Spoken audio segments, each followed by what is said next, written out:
We are coming to the end of Asian American, Native Hawaiian, and Pacific Islander Heritage Month, and there's been a spotlight on the importance of education, especially with the recent increase in hate crimes against Asian Americans.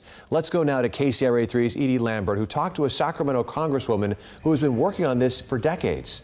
Well, Ty, that work by Representative Doris Matsui has included fighting to preserve the former Japanese American internment camps.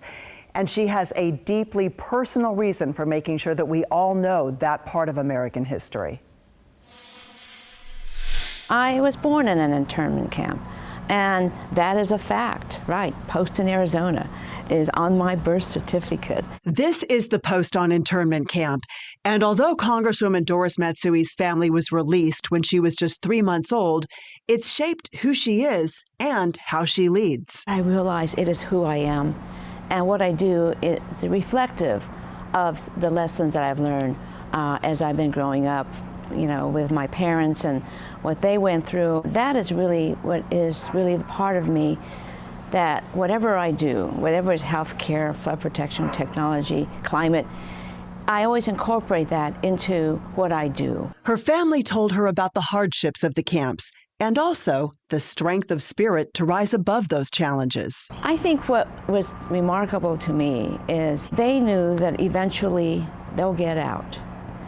But in the meantime, they wanted to make this community as good as it could be. And so, you know, they set up their own clinics and things like that, schools. I think through all of this, they understood how important it is to work together, be a part of a community. Congresswoman Matsui was part of the team that fought for $90 million to preserve those Japanese American internment camps. I just really felt that to understand history, you have to see what happened. The president signed the bill last year. In the fog of war, that American citizens were forcibly removed to these desolate areas because they felt they were a danger to the country.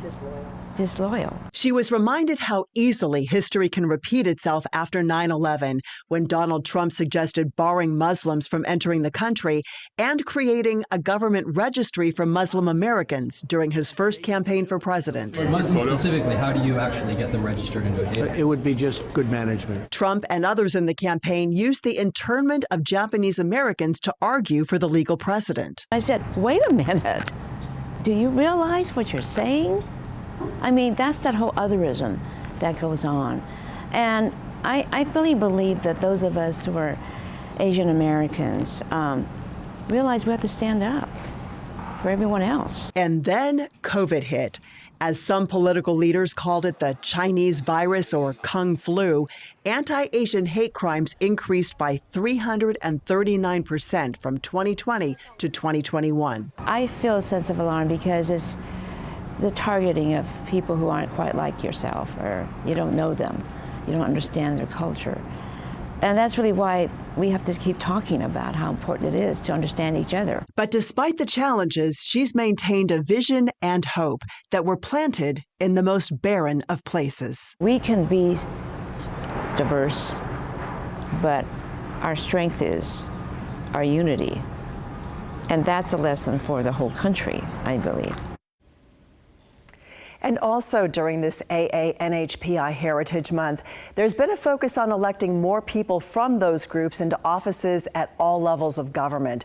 Well, they're the fastest growing demographic in the U.S. A recent study shows they're also the least represented in elected offices. Back to you. Such important history to share. Edie, thank you so much.